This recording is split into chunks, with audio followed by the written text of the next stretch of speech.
Shalom, saudara dan saudari yang terkasih dalam Tuhan kita Yesus Kristus.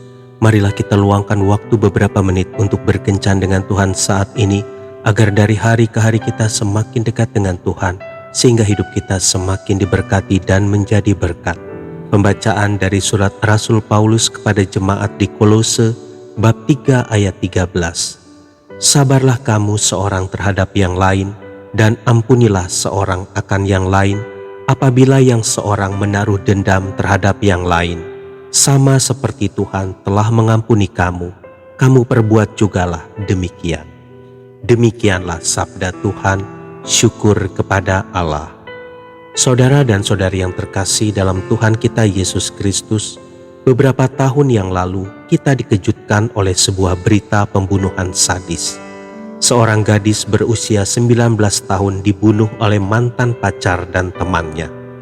Bagi orang tua, anak adalah harta yang paling berharga dalam hidup mereka, lebih daripada apapun juga. Kehilangan anak satu-satunya seperti hidup yang tidak memiliki tujuan. Itulah yang dirasakan oleh ibu anak gadis tersebut. Rasa sakit yang dialaminya semakin terasa menusuk hati ketika mengetahui bahwa kematian anaknya disebabkan oleh pembunuhan berencana dari kedua anak muda yang sudah dianggapnya sebagai anak sendiri. Rasanya tidak ada yang dapat menyembuhkan rasa sakit hatinya. Dengan kondisi ini, sangat mungkin bagi sang ibu akan mengutuki pembunuh anaknya. Bahkan dianggap manusiawi bila ia menginginkan kematian pembunuh anaknya sebagai hukuman atas kesalahan mereka.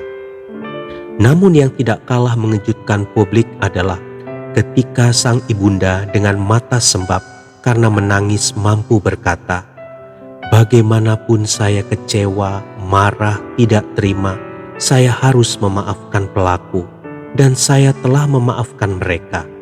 Dengan begitu perasaan saya bisa sedikit lebih tenang, karena sebelumnya hati saya sakit sekali. Saya yakin mereka anak yang baik, hanya saat itu mereka tidak bisa menguasai sisi jahat dari diri mereka." Rasa sakit karena kehilangan sesuatu berupa milik kesayangan kita yang diakibatkan oleh seseorang pasti akan membuat kita marah sekali. Namun karena kebesaran hatilah, ibu tersebut mau melapangkan dadanya untuk menerima kenyataan bahwa anaknya telah tiada. Inilah yang membuatnya pasrah dan dengan tulus memberikan maaf kepada pembunuh anaknya, walau harapan di masa tua ia akan dirawat dan ditemani oleh cucu telah sirna. Ia sadar hanya dengan memaafkan ia dapat menjalani hari-hari hidupnya dengan lebih tenang. Mengampuni di tengah situasi yang sulit dan dengan perasaan yang sakit dan tidak dapat dilukiskan bukanlah keputusan yang mudah, namun pimpinan Roh Kudus yang akan membuat kita dapat mengampuni. Saudara dan saudari yang terkasih dalam Tuhan kita Yesus Kristus, mengampuni adalah sebuah pilihan. Mengampuni mungkin akan terasa menyakitkan, mengingat semua kepahitan yang kita alami akibat perbuatan orang lain.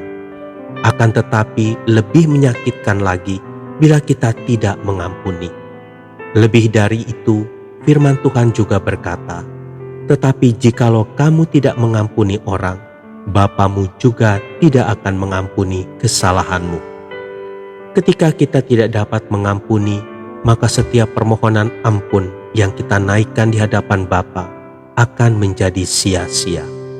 Lepaskanlah pengampunan dan hiduplah dengan bebas tanpa beban sakit hati. Tuhan Yesus memberkati. Marilah kita berdoa dalam nama Bapa dan Putra dan Roh Kudus. Amin. Tuhan Yesus, dengan kasih-Mu, aku akan mengampuni orang yang menyakitiku seberat apapun itu, agar Engkau juga mengampuni kesalahanku. Amin. Dalam nama Bapa dan Putra dan Roh Kudus. Amin.